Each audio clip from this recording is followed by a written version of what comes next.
Boa noite a todos. Sejam todos bem-vindos à nossa Casa de Amor, União Espírita de Maria Eulália. Na noite de hoje, teremos a nossa amiga, nossa irmã Solange, com o tema Quando o Corpo Adoece, Espiritismo e Saúde Integral. Seja bem-vinda, Solange.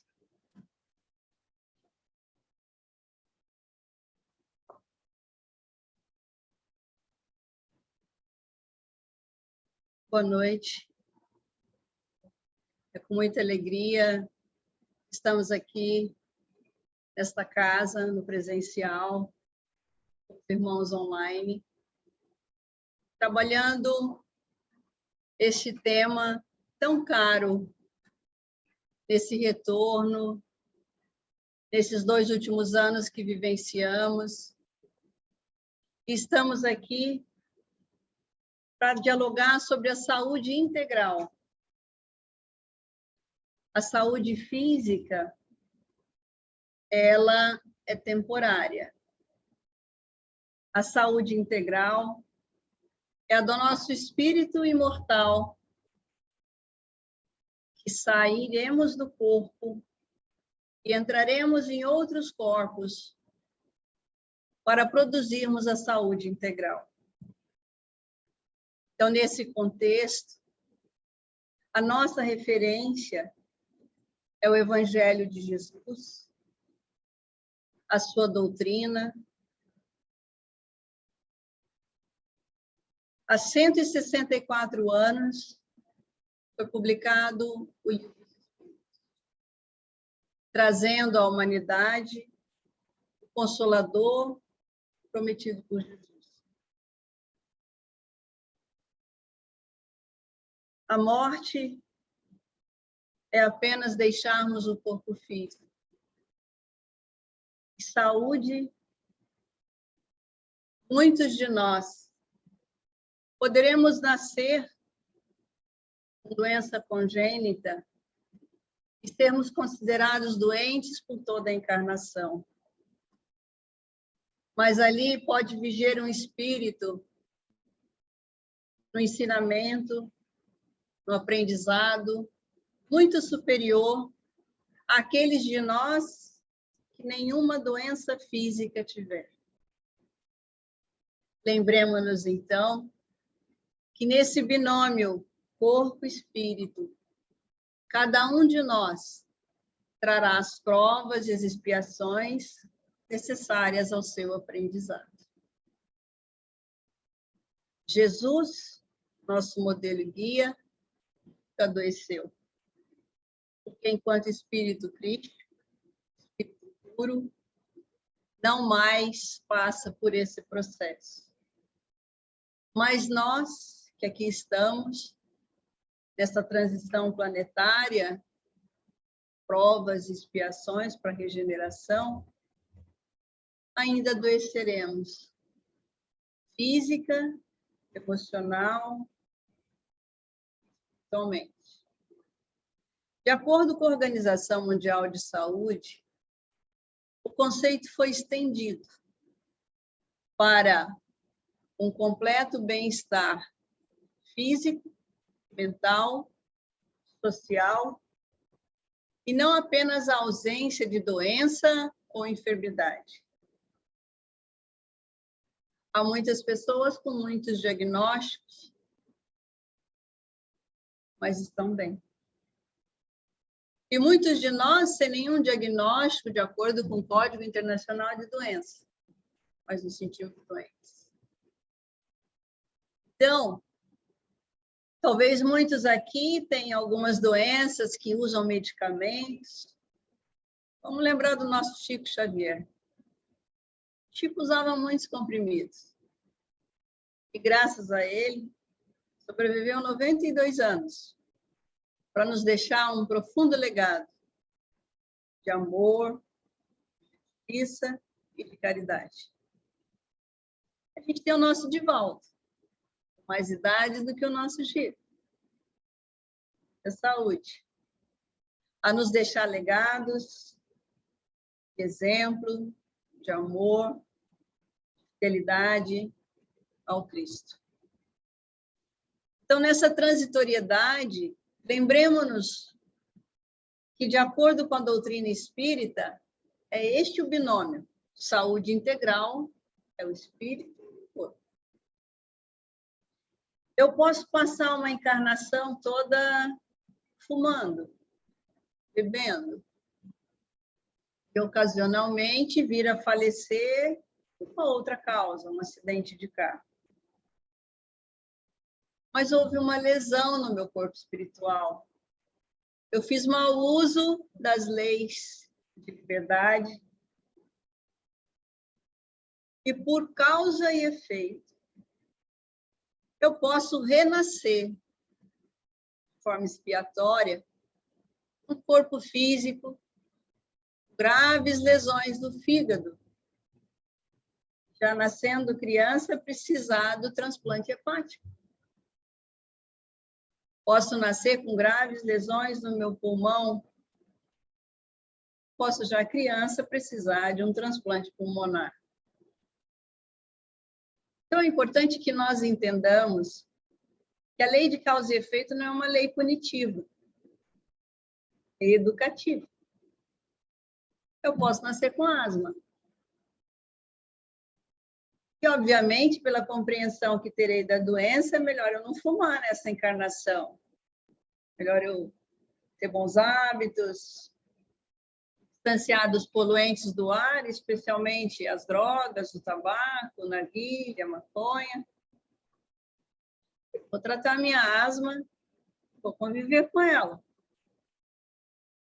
Mas eu posso ficar sem sintomas. E a nossa saúde mental?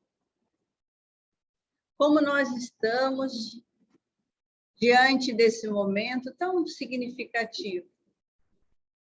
A gente foi colocado dentro dos nossos lares, neste templo doméstico, para refletirmos sobre as nossas condutas, sobre a nossa escolha.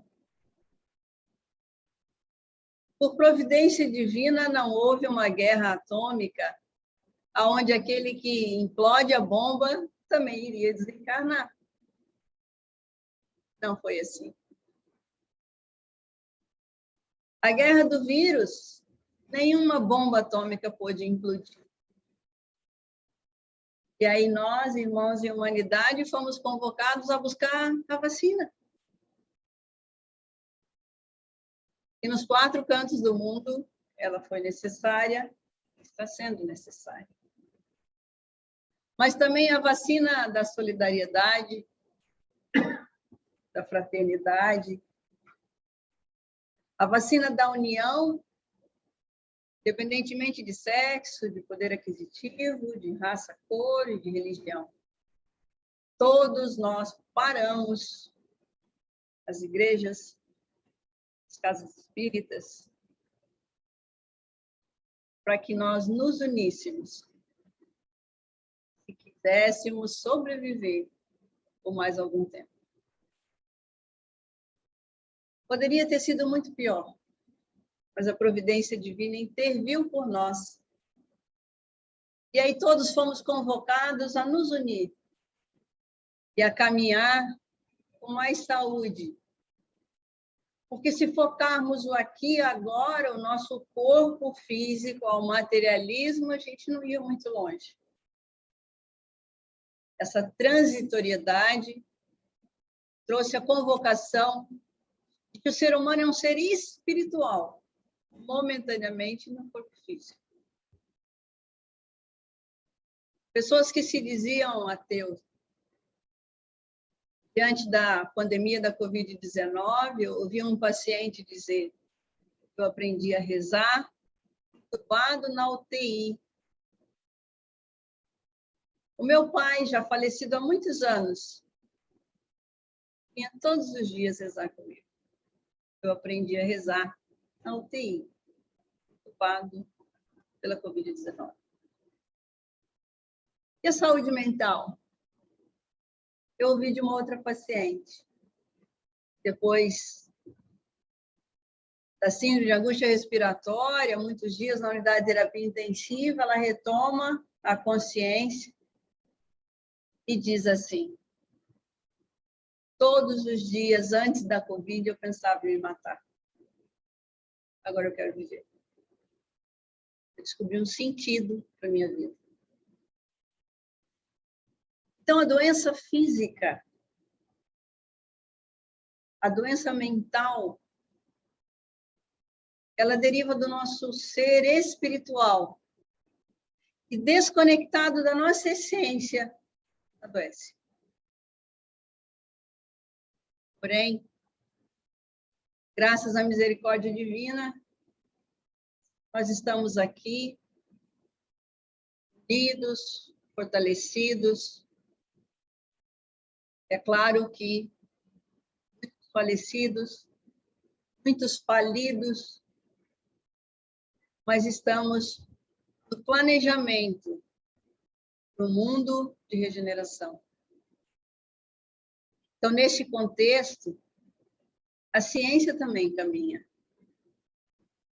Então, em pouco tempo, a gente avançou. Na gripe espanhola, teve esse nome porque os soldados espanhóis não estavam na guerra e a imprensa espanhola escancarou para o mundo a gripe que matava. Ali desencarnou nosso Eurípides Barçanufo. Nesta pandemia, desencarnou a nossa Sueli Caldas, nossa Sirene, mas já trabalhando no plano espiritual. Porque sairmos do corpo, nós sairemos. Mas essa pandemia trouxe a todos os habitantes encarnados da Terra muitas reflexões. O mundo parou para a gente ressignificar nosso comportamento, a nossa direção, o que fazemos da nossa família, da nossa profissão, das nossas escolhas, de forma muito significativa. Cada um de nós vai contar a sua história. Então, a visão é biopsíquico, espiritual. É a nossa mente, o nosso corpo e o nosso espírito. O espiritismo, ele não veio para resolver problemas orgânicos. Veio para curar a alma. E daí curar os problemas orgânicos. Por quê? Os bons espíritos nos ajudam. Como eu te coloquei aqui do nosso Chico, por exemplo. De forma tão bela, deixou o corpo no dia em que éramos pentacampeões, para que não sentíssemos essa separação, para que estivéssemos alegres. E quando os fogos explodiam, ele se desligava do corpo. Então, no livro Missionários da Luz, de André Luiz, cada célula física é instrumento de determinada vibração mental. Como nós estamos? Como nós vibramos diariamente?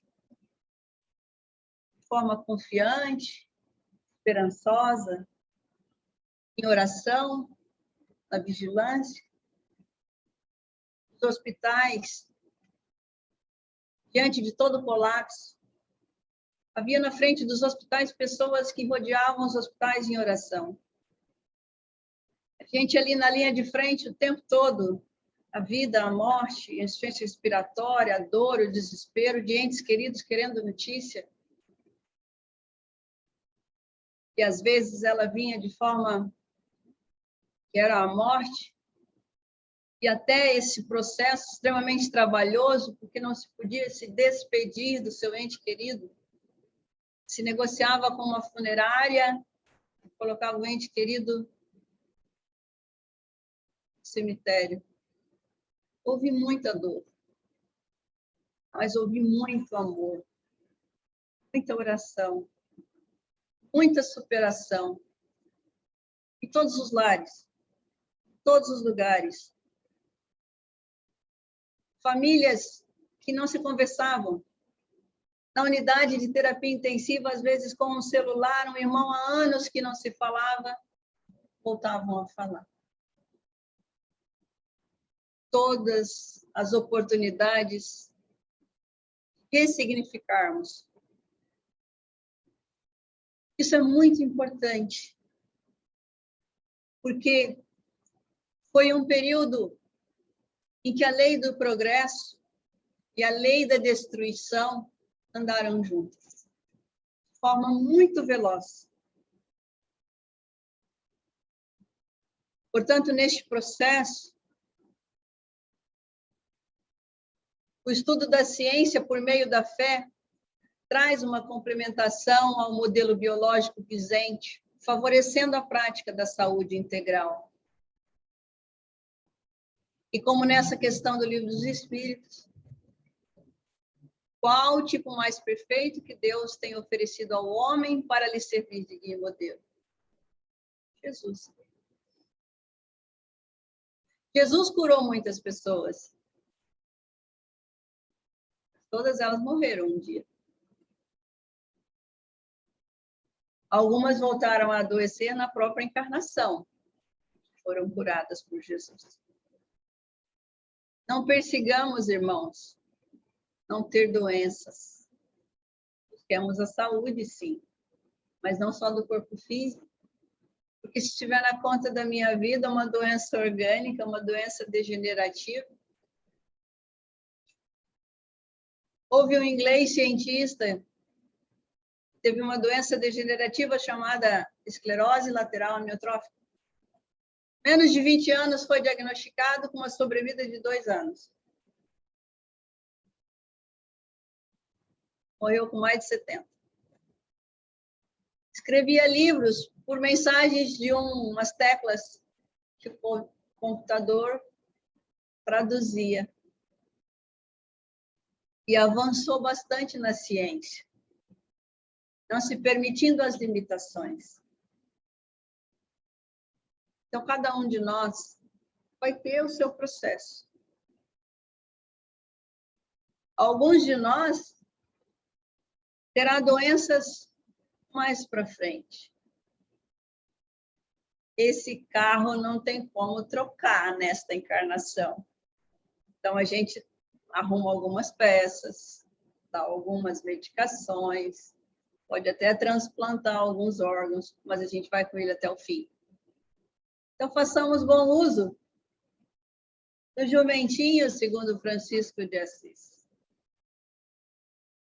Teve inúmeras doenças, mas a encarnação de João, mais dócil dos apóstolos, deixou o legado do amor, da fidelidade a Jesus. É importante que cuidemos, sim, bons hábitos, alimentação saudável, atividade física, meditação, oração. Lembrando sempre de onde estamos. Essa questão do Evangelho segundo o Espiritismo, no capítulo 3, item 6 e 7, fala da nossa Mãe Terra. Mundo de provas e expiações. Figure-se a Terra como um subúrbio, uma penitenciária, no sítio Malsão. Portanto, aqui teremos, sim, doenças. Temos pandemias, outras. Existe a pandemia do egoísmo, existe a pandemia do orgulho, existem processos a que nós aqui encarnados somos convocados a ressignificar. Então, nesse momento, é gratidão a Deus, a nossa conduta, por tudo que aprendemos, por tudo que nos foi oportunizado nessa pandemia. Como é bom abraçar, né? Como é bom estar no presencial e sentir essa energia aqui da Casa União Espírita Maria Eulália. sentiu muita falta disso. Mas como a gente não deixou o corpo, a gente pôde estar aqui, dar valor a isso. Então, neste processo, a questão 258 do Livro dos Espíritos, quando na erraticidade, antes de começar nova existência corporal, tem o espírito consciência e previsão do que lhe sucederá no curso da vida terrena? Nós pedimos para encarnarmos diante deste momento tão significativo que foi oportunizado. Pelo amparo do Consolador que Jesus nos prometeu. Sairmos do corpo, ou se nossos entes queridos saíram, só saíram do corpo, saíram da vida. Coração em ação. Então, os espíritos respondem. Ele próprio escolhe o gênero de provas porque há de passar e nisso consiste o seu livre-arbítrio. Interessante que nesse processo da pandemia, houve grupos de risco, alguns critérios que a gente tinha muito claro, as pessoas sem nenhuma comorbidade entravam nos hospitais e não saíam. E que claramente elas davam os sinais que estavam indo. Muito importante a oração. Pessoas se mantinham serenas. Diante daqueles cenários de insuficiência respiratória, muita gente serena em oração, resignada. A minha hora chegou. E muitos dos que ficaram ali inconscientes,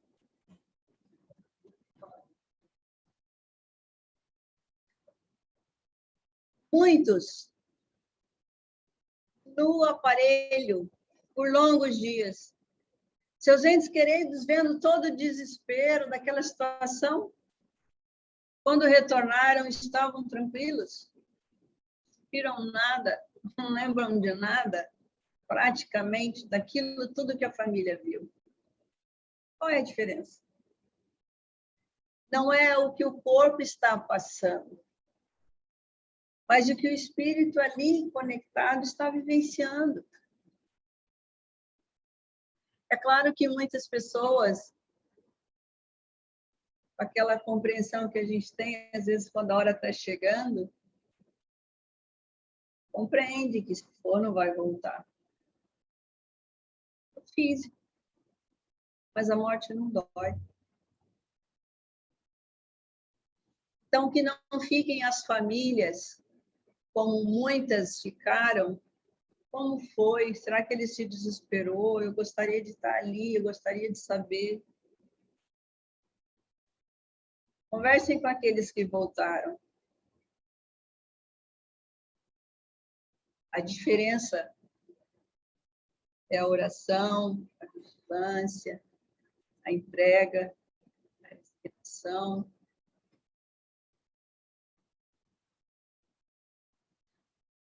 Lembremos-nos dos primeiros cristãos. Agora somos convocados a trabalhadores de última hora. Mas todos eles, com exceção de João, tiveram morte violenta. João morreu velhinho na ilha de Patmos e nos deixou o Apocalipse. Estamos vivendo. Todos os outros, sem exceção, foram para o sacrifício. E qual é o nosso sacrifício? Trabalhadores de última hora. Qual que é o nosso convite para manter a saúde integral? Porque eles eram convocados ao sacrifício. Eram presos, assassinados, julgados. E nós? Nenhum de nós é convocado à morte mais por sermos cristãos. Nem por sermos espíritos. Porque antes, os espíritas tinham uma crítica muito ferrenha, mas essa opção hoje, nunca a doutrina foi tão divulgada. A gente aprendeu com o virtual. Isso ficou de legado. Estamos aqui no híbrido. Está legado. As conexões o tempo todo. Até que aprendamos a conexão de espírito que a gente não precisa mais ainda da materialidade. Isso é um legado que a gente vai levar. Que a gente aprendeu a divulgar pelas mídias sociais. As mensagens, as palestras, as obras espíritas, quanto isso consolou. Quanto isso, cada um de nós aqui tem a sua história de como chegamos na doutrina. Então, nesse livro Conflitos Existenciais, de Joana de Angelis, ela coloca uma série de situações que nos levam a adoecer. A drogadição, estresse, ciúme, medo, e o nosso vazio, e o distanciamento. Então, neste momento de reflexões, não nos faltou obras básicas, diárias, palestras, vídeos, lives, para que a gente se conectasse com a nossa essência. Para que a gente buscasse a vigilância e a oração. E agora, aos poucos, como antes nós tivemos que ficar só no virtual, agora, aos poucos, a gente vai voltando ao presencial. Com o que aprendemos, e aí, naturalmente, também assim na educação, também assim nas casas espíritas, é um retorno, mas nenhum de nós está igual.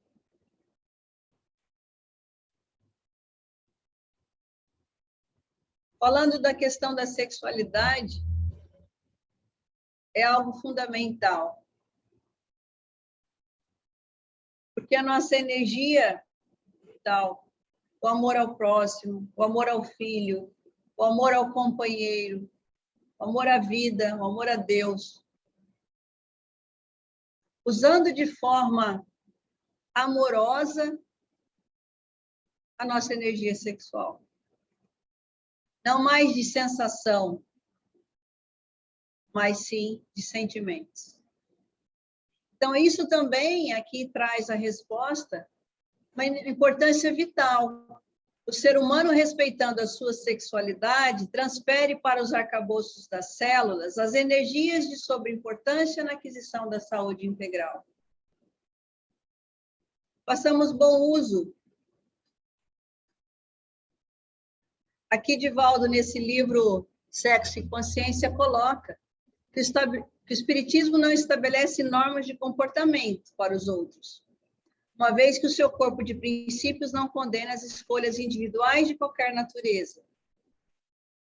O papel do Espiritismo não é proibir, é orientar, facilitando o nosso caminho. Então, é muito importante que a gente busque o estudo, a prática, as reflexões doutrinárias orientadas que nos direcionam sempre. Abrir a página, com esse efeito da mediunidade, de abrir a página para aquilo que a gente precisa naquele momento. Esse exercício diário de nos mantermos vigilantes, em oração, no aprendizado, no acolhimento. E nessa retomada muito significativa é que um dos maiores desafios que a gente teve, sim, foi essa pandemia. O Brasil tem os números, mas quais as lições do coronavírus? Ele evidenciou as nossas fragilidades. Ele levou a reclusão social para mudança de hábitos. Os bares não podiam abrir. E o consumo naquele momento, criou acidentes. Mas, por efeito colateral, é importante que a gente avalie as nossas prioridades. Mas a gente foi convocada a se revoltar ou se humanizar. Muita gente ficou recluso e auxiliou online. Muita gente ficou, alguns idosos que não podiam se deslocar, pessoas mais jovens iam no mercado e ali levavam. Algumas pessoas faliram, a vulnerabilidade social aumentou bastante, as pessoas perderam o emprego. Aqui em Cuiabá, a gente viu professores nas ruas que perderam os contratos. O auxílio emergencial não era suficiente para a sobrevivência, pagava aluguel e saía procurando comida na cidade. Muito desafiador esse momento. É um momento ímpar, mas de muita ressignificação. De olhar a dor do outro, da sua dor, fazer disso um processo muito importante, rever as condutas. Mas não é o outro. O mal não merece comentário, segundo diz Emmanuel. Vai ficar questionando o outro, a conduta do prefeito, do governador, do presidente, do político, ou de quem quer que seja. Importante que a gente reflita, acima de tudo, como nós nos posicionamos. Todos os dias levantamos e teremos aí uma programação.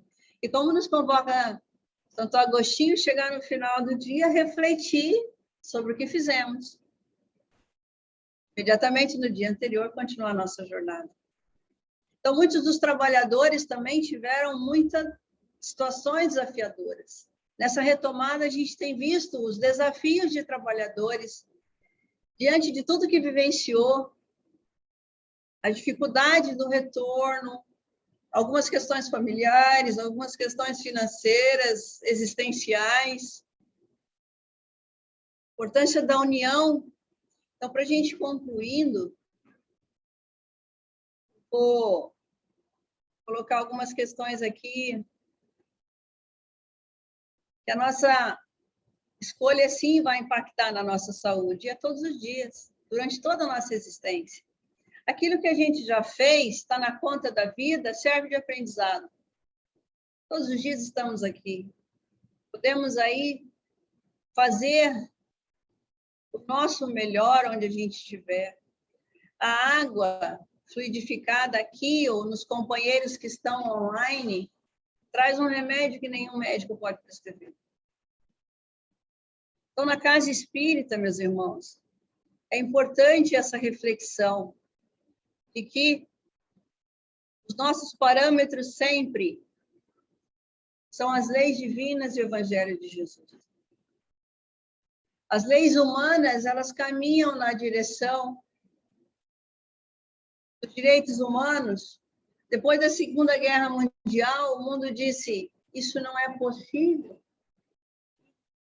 Organização das Nações Unidas, tantas organizações internacionais surgiram, mas a ciência, a filosofia e a religião vai caminhar conforme as nossas ações, as nossas decisões. Portanto, os parâmetros serão sempre o Evangelho de Jesus, as leis divinas. E aí, todas as leis humanas irão nesse sentido, independentemente dos sistemas. E é fundamental a questão da oração e da prece. Tem na nossa questão 649 do Livro dos Espíritos. A gente louva, a gente pede e a gente agradece também. É momento de agradecer tudo que a gente viveu, tudo que a gente aprendeu, tudo que nos foi oportunizado, por voltarmos, por estarmos aqui. Então, na Casa Espírita, os estudos reflexivos, os estudos espíritas continuaram. A gente se manteve conectado, e aí as reflexões, e de acordo com os processos, cada um de nós absorvendo questões iguais, mas aprendizados diferentes, porque nós vamos mudando. Na Casa Espírita também, o atendimento fraterno, seja ele online ou agora no presencial, o passe coletivo, a irradiação à distância, o evangelho no lar, a água fluidificada, isso não parou. E agora retomamos o presencial. Para nossa saúde integral, estudo e a prática da mediunidade. Essa conexão contínua, o corpo e o espírito, os dois planos da vida. Na Casa Espírita também, aí este momento importante de acolhermos os trabalhadores nas mais diversas dificuldades. Por que será que algum dos trabalhadores se distanciou? Quais os conflitos e dores que ele vivencia?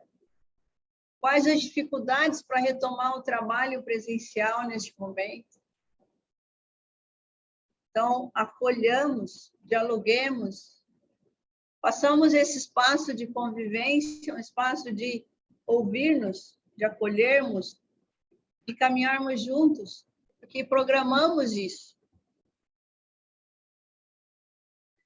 A área da promoção social espírita, desafios se avolumam, a área social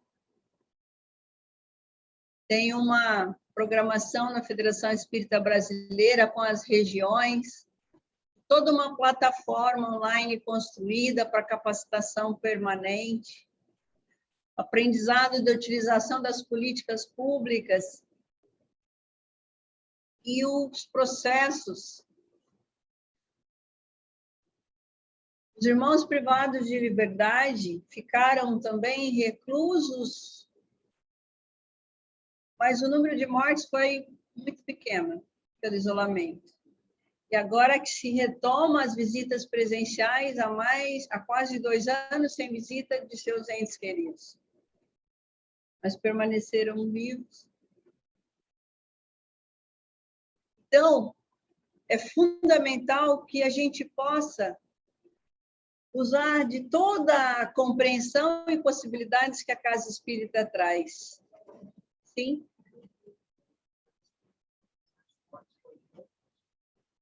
Menos de 10. No estado morreu 32 médicos. Muito menos. Houve uma série de condutas. Isolamento social, treinamento das equipes, uso de máscaras, quando surgiram as vacinas, sintomáticos, a condução, a providência divina com as mãos humanas fez com que a tragédia que não teria nome dentro de um local onde pessoas se avolumam foi muito diferente. Então, a Federação Espírita Brasileira tem um trabalho em andamento para essas questões dos irmãos privados de liberdade. Nós, na área da promoção social espírita na Federação, fazemos parte do Conselho de Execução, Cuiabá e Vargem Grande, e várias ações feitas a gente participou com muita alegria pelos resultados que aconteceram. Então, há muito trabalho aí, que a vulnerabilidade social, a drogadição, ela alimenta toda uma série de processos. A gente quer ressocialização, se a gente quer uma sociedade mais humanizada, é importante a gente refletir sobre quais são os crimes, como nós nos conduzimos diante desse processo. Então, para a gente concluir, espíritas, amai-vos. Primeiro ensinamento. Instruí-vos. Segundo. Então, o amor é a vacina que a gente tanto precisa para que adentremos o mundo de regeneração, construamos a nossa saúde integral. Muita paz. Vamos orar? Jesus, pastor de nossas almas, eis-nos aqui, diante do Consolador que nos prometeste, para agradecer as experiências que vivenciamos na nossa encarnação, os ensinamentos na direção da nossa saúde integral, que possamos, a cada dia, Jesus, nos dar as mãos, caminhando no bem que nos faz bem. Gratidão, Jesus, por esta casa que nos acolhe em teu nome. Aqui os irmãos, trabalhadores e aqueles nas mídias sociais. Ampara, Jesus, a retomada dos trabalhos, a vigilância e, acima de tudo, que vivenciemos o vosso evangelho onde estivermos. Aos nossos irmãos, nos albergues, nos abrigos, nos presídios, nas ruas, nos hospitais, nos lares em desalinho, em todos os lugares, Jesus. Que o vosso chamado possa ecoar. Ide evangelizai a todas as gentes, como fizestes aos 500 da Galileia. Que possamos nós, Jesus, a cada momento, nos melhorar na direção da terra regenerada. Ampara, Jesus, a nossa irmã humanidade. Que o vosso evangelho seja sempre a diretriz de amor, justiça e caridade. Que assim seja.